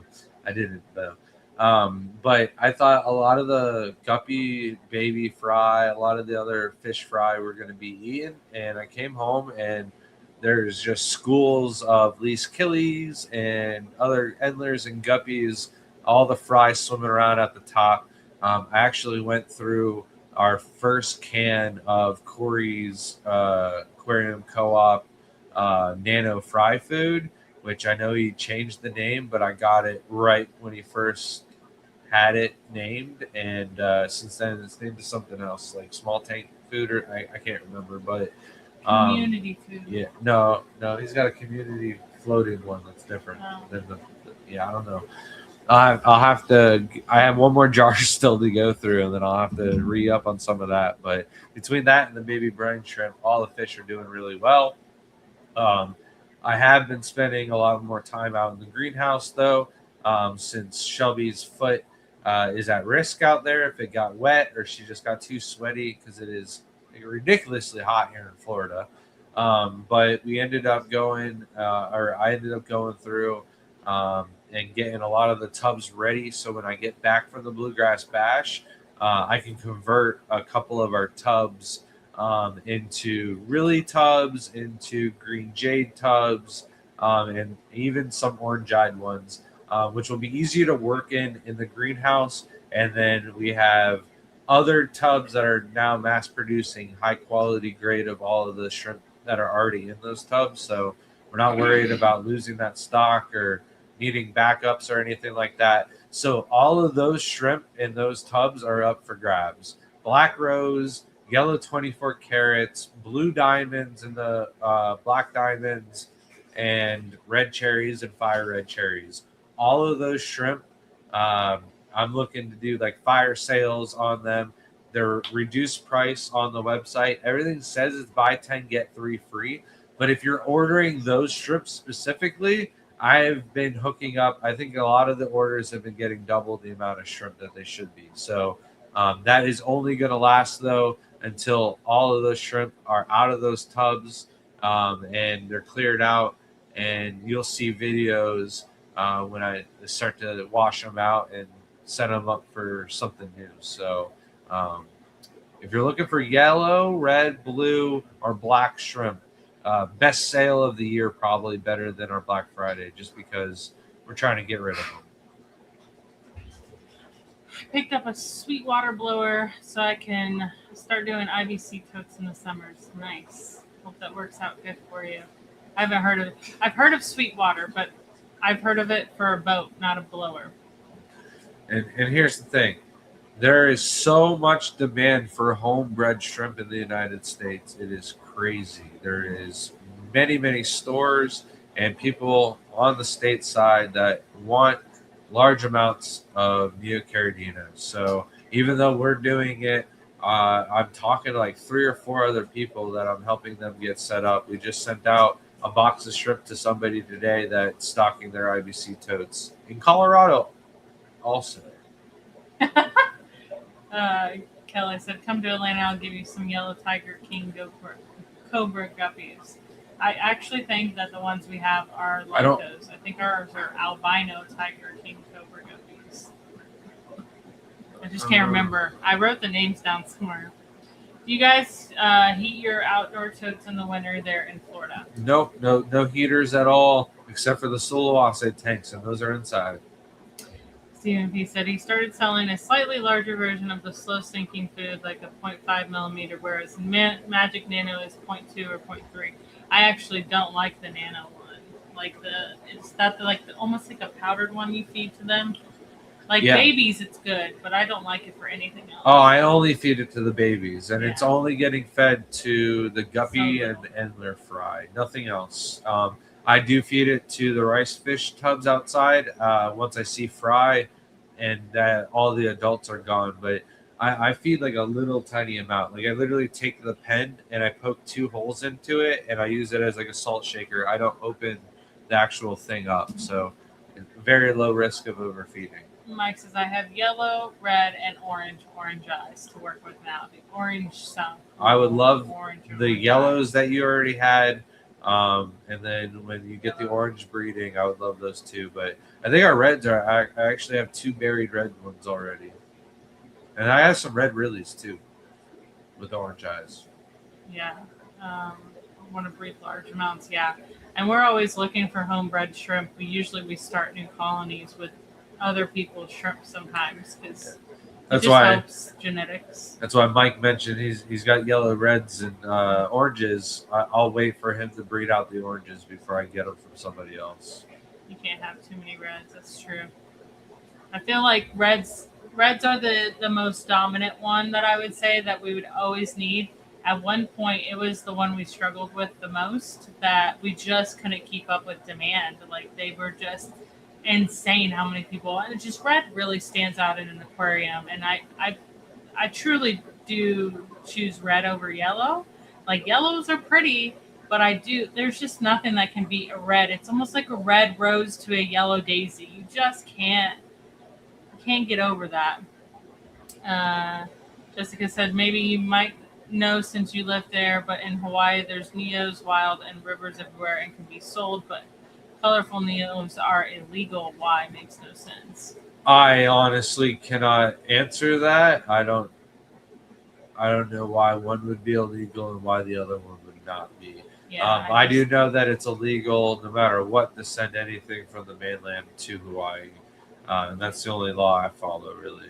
Yeah, I didn't know that they were actually illegal because I thought there was a bunch of people there that have Neos, and people try to buy Neos from us all the time.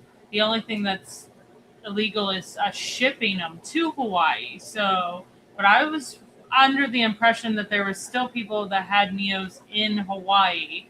And I don't know of Neos in the wild because, like, we have grass shrimp here that look like Neos, but they're not technically Neos. I would say that there probably is Neos in the wild because when I was a kid, there was ancestors in the pools, and there's no way that those would be in the rivers unless somebody released them. We have ancestors in ours. Right, because they were released. Yeah. And I think it's a common practice for people to just give up on a tank and then want to release it into a river instead of killing it, you know? Oh, congratulations, Kelly. I hope you do well with the website. Let us know when it's up. Let people know. Entering orange-eyed, yellow, green, and orange. You guys can keep them. I can't believe you have those. That's awesome. Yeah, I'm really looking forward to that. That'd be awesome. Orange-eyed. The orange-eyed greens are probably what I'm going to be the most like. The greens are the ones I'm looking forward to the most. They're expensive, and I was willing on buying some, but then I was like, let's see how much money we spend on our Colorado trip, and that was before Shelby hurt her foot, and now that is costing us way more than we thought was possible. So even with insurance, it doesn't cover everything. Yeah, you got some orange eyes from me. My actual first orange eyes came from you. And those are the ones that I made the red rillies with the blue bodies from. You gave me that one red one. That's all I needed. I think all I have is male rice fish. Oh no. It's a bummer. Hopefully we could breed some out and get you some.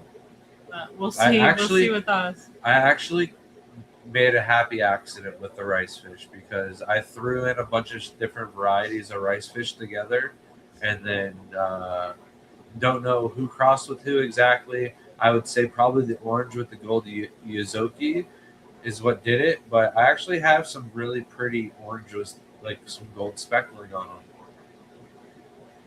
I really just like the blue. It's the only ones I care about. The others Those look are like going to baby be goldfish superstars here soon. They with the are beard. baby koi's. Yeah, they are. They just look so like I'm like, are you gonna grow up yet? Like, I need to see your full colored pattern. Mr. Gioza said it's illegal to buy and sell, but if you have them, it's okay. I think I have Neos and I'm in Hawaii. Yeah, so I know. I have a lot of people that breed them. We have specific. Who is it? The 503 guy. He's literally 503 shrimping. He's literally got a whole aquarium It's 808 business. shrimp. Oh, yeah. I'm sorry. What's 503? I don't know. I think that's my name. Yeah. So what is it? I don't know. I know it's 808. Whatever the zip code, like Aquatics. or 352. I know that. But I know there's at least 2 shrimp breeders that breed out permits in Hawaii. And if you were absolutely trying to find somebody, maybe those people in Hawaii will send me an email and be like, I still have them. But Hawaii's always going to be strict with they're just trying to protect they don't want to become Florida. That's what it is. Honestly, if you want to go and be technical, we're losing so many natives. I mean, almost everywhere is happening like this. Silhouette, the shrimp that we have in the hobby is like just about it. The cardinal shrimp are almost extinct in the wild because of Habitat destruction. Stupid head fish, flower horns. Yeah. Flower horns are introduced crazy into the Lake water, Matano and then killing them all. You also have over collection and Hawaii's doing it right. It just sucks. Yeah. Like it would suck here if like they start restricting a lot of the stuff, but like I understand where they're coming from, you know. I call my orange eye Cole's orange eye bronze. That's funny. We're almost there. Iguanas are loose here. Ooh. Oh man. Oh no. That sucks. That's when you have iguana street food parties. I heard they're really good, actually. I don't know. I've seen like a picture of where they like string them up and eat them. There's so many. I mean, if it's a good source of food, it's. I honestly think it's worth it to eat them. If the state just paid people more money to go out and poach them, that we wouldn't have as much issues, and the state wouldn't have to spend as much money repairing the city. I wonder how the iguanas got there because like it really depends on where it came from, but like. Pet trade for sure. You think so? Yeah, I guess so. Yeah. I'd try it. I think I would try iguana. I think it would probably taste like chicken a little bit. Honestly, it'd probably be like a. If we went to the right restaurant in yeah, I'm not trying it in Miami or something like that. A different country. No, you know what? I probably would. Not a food truck. If we were with Mike, I would try a specific place. I would just trust him. Which Mike? The one who films with Shark Week and National Geographic. Okay. He's the only one. He's ate some questionable foods, but I feel like he would know where to stay away from, where to go. I have 8 orange-eyed greens that came from my orange-eyed deep blue demons. They have their own tank, no babies yet. You've got a lot of breeding going on. Like, I would absolutely love to come see your tanks one day. It'd be so cool. Indian ridgeneck parakeets are in the. So I think that's what's in the Keys now is a lot of parakeets. Like, someone the other day made a video about how they were like, I picked this. They literally, it was like the most beautiful parakeet, and they were like, they picked it up and took it home, bought a cage and everything. They're like, I don't know why I did this, but now I have a parakeet. Those things were literally flying around That's like different soccer games when I was playing in South Florida. So. Will print files ever be released for those 3D printed nets? You would have to ask. That's a Bloomfield question. Yeah, and I doubt that they would do that right now, but yeah, I have no clue. But they would probably charge you for for it. It'd I don't probably know. be like a. I That's have no what I clue would do how with 3D printing prints. things work.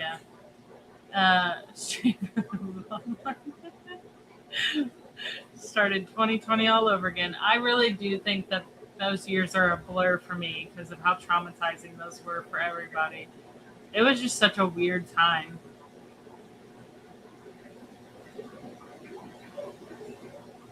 Sorry. Baby newts are cute. Yeah, they are. They really are. You know what's funny is I actually saw one the other day and I thought it was a different newt, but it finally lost like its gills and is becoming more newt. And I was like, oh, that's so weird because I had not remembered one at that size. I don't think we ever had one at that size. Like Olivers have come pretty big, so. Yeah, we got ours a little bit bigger than what these ones are now. Yeah, I'm curious to see how many people in chat are going. I know there's quite a bit. Yeah, that's insane. And I love birds, but yeah, like, which I'm surprised that, the wild cat population. And Kelly, if you're looking for a newt, just send me an email. I'm looking to thin them out before we leave for the bluegrass bash, or even when I get home, I want to thin them out so that way I can start breeding more. I felt like it was enough. I think Jesse asked me how many newts I have, and I think I have 200 babies. Like I think I fully successfully bred out and raised 200 of them to where I don't think any of them are gonna die off or get eaten or anything like that from here on out, right? And I felt like that I had enough, and I was like, I'm not gonna breed anymore. I'm gonna just separate them out for a while and let them relax. And I think it was a good call. When we get back from the bluegrass bash, though, I'm gonna ramp it up again. But I'm hoping to get enough homes for all the newts that I'll have more room. And then I've got other 10-gallon tanks that I need to clean up. I didn't have time. I've been spending like all my free time with my grandpa, so it's been nice though. Kids have been enjoying it too. Yeah. And he enjoyed the dessert I made. Oh yeah, Shelby made my great grandma's recipe for lemon lush, which my grandma has been making for quite some time for the past few years, and Shelby made it exactly the way they used to make it. It's what my grandpa wanted, and I usually ask Shelby to make something lemon flavored for me for Father's Day every year. And when my grandpa said that, I was like, "Oh yeah, that does sound good." Like you'd kill two birds with one stone by making that for Father's Day. So. All right, let's spin that wheel. Refresh it real quick. All right. Good luck, everybody.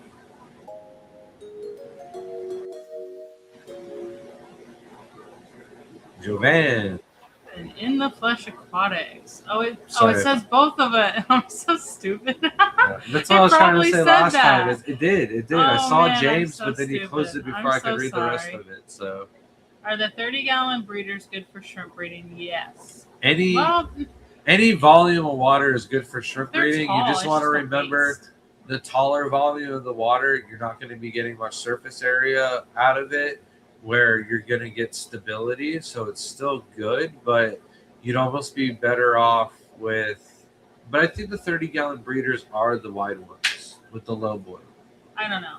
As long as it's not a 30-gallon high, you're fine. Anything bigger than 10. If it's the high, it's just a waste of space, honestly, for shrimp. Like, they do go around the tank, but they're mainly a bottom dweller. It's like getting a 30-gallon tall for Cory cats. It just, they go up, but they don't really, utilize that space. So I prefer the 40 gallons. I absolutely love my 40-gallon tanks. Those are my favorite. Will had a bunch breeding of 40 gallons. They were very nice. Yeah, and I would, if you have room, 40 gallons would be my choice. If not, 10. If we had room and limited money and 20 acres and a warehouse, I think we'd have 1,000 40-gallon aquariums. I love them. They're just good a footprint, and they just last so long, and then they're just very steady for such a long time. So compared to the 10 gallons, it's less fluctuations in the tank. If anything is to go wrong, you usually can save the colony. Just make sure you comment down below. Joven. Sorry. I can get a good deal on like 32 of those 30-gallon breeders. Yeah, then do it. Yeah. Especially if you get a deal for it, like that's the best part. Just gotta say though, thank you so much for all your info over the years. My blues, orange, and yellows are awesome thanks to your teaching and all your Neo streams I watched. Aww, very sweet. Thank you so much. No, thank you guys for watching. Thank you guys for all of your support. Really, we're able to chase our dreams, do what we love to do, and every Monday we get to sit down and talk with all of you guys and hang out. And a lot of this was a little bit of a rant because I got somebody in my YouTube comments or Facebook comments that kept Neocaridina 10 years ago, wanted to side with a guy that thought he knew what was the right thing. And it's just like, I could be wrong. I'm not going to be ignorant about it, but walks like a duck, quacks like a duck. It probably is a duck. And a lot of trickery was done in the Neocaridina world. And I kind of followed my own path, read things out, put things to the test. And this is what works for me. And I think we're very successful. We're both doing this full time, supporting our 3 kids, and want to grow our family. And I want other people to be successful and breed out their shrimp. And I want them to have more varieties and keep more varieties and more strains and have more pure varieties out there. And if you're going to watch me and follow me and not be successful, you're not going to end up doing any of that. So please, everybody, use this information, be the best breeder you can be, and share your shrimp with the world. That's all I ask. Yes, it was you. Congratulations. Make sure to email us at thegardenofeater@gmail.com for that code for the $20 gift card. And great stream. I really enjoyed that topic. I don't think we'll be doing a stream next week. We will be sleeping in a hotel room more than our own bed this month. We're on our way to the Bluegrass Bash in Kentucky. If you're anywhere nearby, I highly suggest you come by, check it out, hang out, see the talks, and everything that the Bluegrass Bash has to offer. But we will be back the following week. When I told Shelby that we were doing the Neocaridina Genetics talk, I might have left Neocaridina out, and she just made a shrimp genetics talk with all Caridina shrimp on it. And I'm like, I wanted to do Neos. We'll do Caridina next time. That's the perfect thumbnail, though. We'll save it. So I'll probably do a Caridina update one next week, not next, the following week. But till then, if you need any shrimp, check out the website. We could really use a little sale here and there for Shelby's Foot. So hashtag Shelby's Foot for sales. Thank you guys so much for everything tonight. Really appreciate it. Yeah, thank you, Johnny. Thank you, Blake and Garcia Aquatics. And yeah, especially you, Johnny Best. Take care, guys.